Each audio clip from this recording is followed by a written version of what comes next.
I love stealth games. And you know what else I love? I like Steam deals. And Gaben once again has golden showered us with wonderful game deals, with the theme this time being stealth. Stealth games are fairly niche compared to other categories, but they're probably my favorite type of game, and I'm glad to see them get some attention. And since there's way too many games to cover, especially since the sale ends on July 31st, I've done nothing this week besides work on this video. Let's not waste any more time and get into my top picks from this sale. At number 5, we have Deus Ex Human Revolution. This is one of the best immersive sims I've played, and as that implies, it allows for tons of freedom in how you build your character and how you tackle situations. Things absolutely can go wrong, and people can live or die based on your choices and what you're capable of. You play as Adam Jensen, a man who never asked for this. And now you can do cool stuff like sneaking around police stations or ripping through walls to murder people with your enhanced robot arms. And you can use freeform and engaging stealth. Kill or don't, sneak or don't. The choice is up to you, and these choices are where the game shines. At any given time, you might have to choose between temporary invisibility, hearing implants, the ability to detect moods and conversations, vision cones, wall hacks, or simply being able to move big objects out of the way.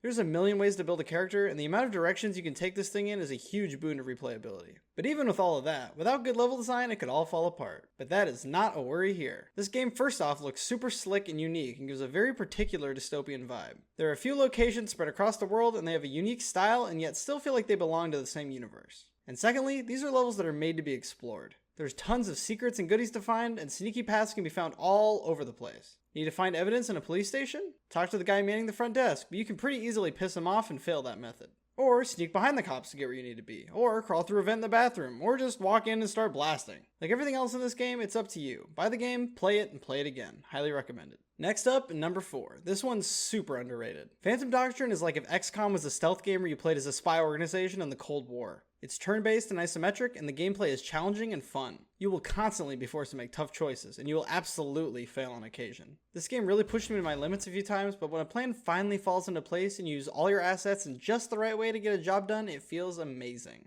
My favorite part of this game, though, has to be its aesthetic. Like I said earlier, Cold War spy game, and you get to pick which side you want to play as. Either way, you won't just be grabbing objectives, sabotaging equipment, and killing enemy agents. Between missions, there's a metagame where you play as Charlie from that one episode of Always Sunny. You have to search through intel and connect the dots to connect names to locations and the like, and it's just such a cool concept. I can only remember one other game doing it, and I don't want to talk about that game. Levels will occasionally end up going loud, and I won't lie and say it's better than XCOM or something, but I would definitely say it's comparable. To be honest though, I felt like I was on the back foot even more than in XCOM, leading to more emphasis on doing my best to avoid combat and keeping my sneakery undisturbed. Especially considering that most of the time, once you're detected, a timer for enemy reinforcement starts. So you're often in a hurry to get what you need to get and get out. Customization's pretty in-depth if you're into that, and investing in your agents is vital and resource intensive. Back to school.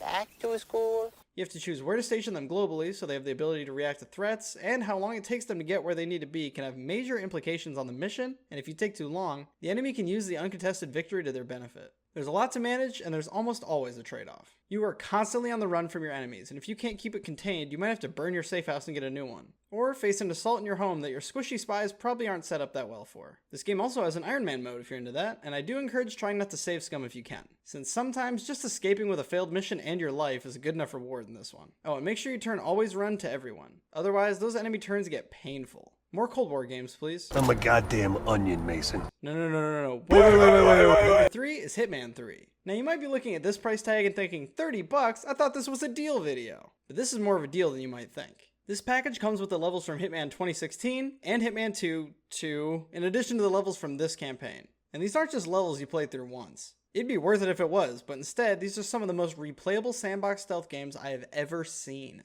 In any given mission, there will be half a dozen scripted ways to kill your targets and a million unscripted ways to kill them. Poison them, push them from ledges, drop stalagmites on their heads, stab them with robot arms, or launch a bomb with another bomb to drop a chandelier, killing your targets moments after starting the level.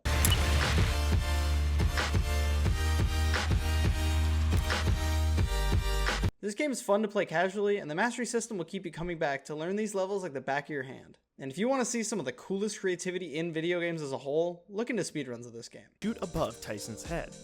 What we're actually doing here is ridiculous. All the way across the map, Tyson is sitting inside his theater room. Since we've distracted his guards outside, no one is with him when we cause him to stand up and take him out with the well-placed headshot. But if that's not enough content for you, there's even more here. Escalation missions where you play the same mission multiple times with increasing difficulty and unique modifiers, and elusive targets, rotating custom missions to give you one shot at completing them, and after that, they're gone. But wait, there's more. Elusive Target Arcade, a gauntlet of elusive targets that has a 12-hour cooldown and unique rewards. And if somehow, by some insane miracle of hell, you need even more content, the community is always making more contracts. Just kidding, I'm not fucking done. Roguelike mode, where you unlock new tools as you go, making interesting trade-offs in terms of gear and weaponry, and kill certain targets in certain ways to get payouts used to unlock better gear and customize your save house. So yeah, $30 might not be cheap, but you're gonna be here a while. On a very different end of the spectrum, we have the best Thief spiritual successor I can imagine. Gloomwood plays a ton like Thief, but it shows its modernity in its animations and performance, while keeping the old school features that made Thief legendary. Sometimes, just by listening to the footsteps in a game, you can tell it's gonna be good.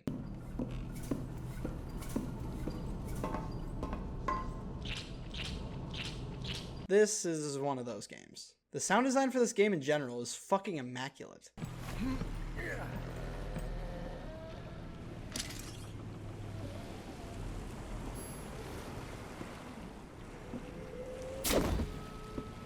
This game definitely fits into the immersive sim genre too though, and the way the gameplay and freedom philosophies intertwine in this game leads to some cool stuff. I placed a box to jump into an office on the first level, and I found a safe. I couldn't find the combination, despite it being in the same room, so I just brute forced it through sheer will, and inside I found a revolver and a few rounds of ammunition for it. A good reward for a stupid but logical play. Now let's talk about those animations. The feedback in this game is fucking incredible. This is the animation for checking your ammo count. This is the ammunition for loading your weapon.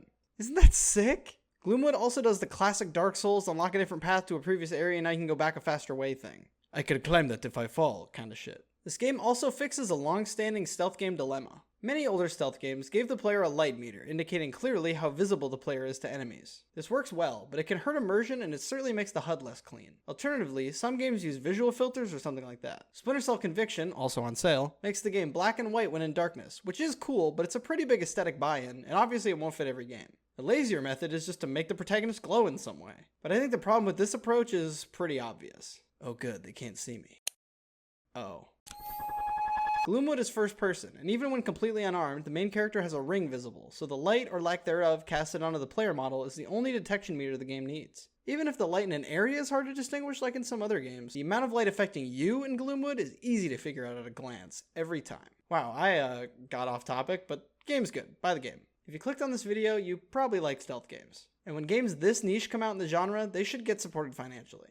Give it a shot. It's got a demo. So does Hitman, actually. Just, please. There's spooky stuff. It's cool. Before we get to number 1, let's do some honorable mentions. Literally the entire Assassin's Creed franchise. No, not those! If you haven't played Assassin's Creed, you can always take the classic route and play 2 through Black Flag, or if you're based, play the first one. But if you do, read the memory log. Without it, this game is a shell of what it can be. Assassin's Creed 1 is underrated, and I will kill on that hill. If you don't know if you'll like it or not, play Assassin's Creed 2. It's a classic for a reason. Similar vein. Watch Dogs 1, Watch Dogs 2. Watch Dogs 1 is my personal favorite Punisher game, and the tone is cool and interesting to me, even today. If you played it on console when it came out, try the Living City mod. It's worth another playthrough in my opinion. The second game's story makes me desire death, but the hacking gameplay and dynamism and AI behavior make it a fun game that holds up. And its potential for mastery is kinda crazy. At these prices, both are worth it. Ghost Recon 1. It's hard, it's old, but it's $3. Rainbow Six games that aren't Siege. Vegas, Vegas 2, and my favorite, Rainbow Six 3, are all $250. The gameplay loop of Rainbow Six Raven Shield has not been topped to this very day in terms of tactical planning paired with action. Plan a mission and run it, getting better at it until you finally perfect it. I go more in depth in this video on tactical shooters and AI. I recommend mods for the weapons, and this game is in my top 10 of all time probably. Just don't buy the R6 bundle, 90% of the price comes from extraction. You don't want extraction. And in the number 1 slot, every Splinter Cell, baby! The 3 I want to highlight are the original, check out my video on that one, cards up there. TLDR, the dialogue is awesome, the music is great, and the gameplay and design hold up even 20 years later. For real though, watch the video. Now. I'd prefer not to have to hurt you.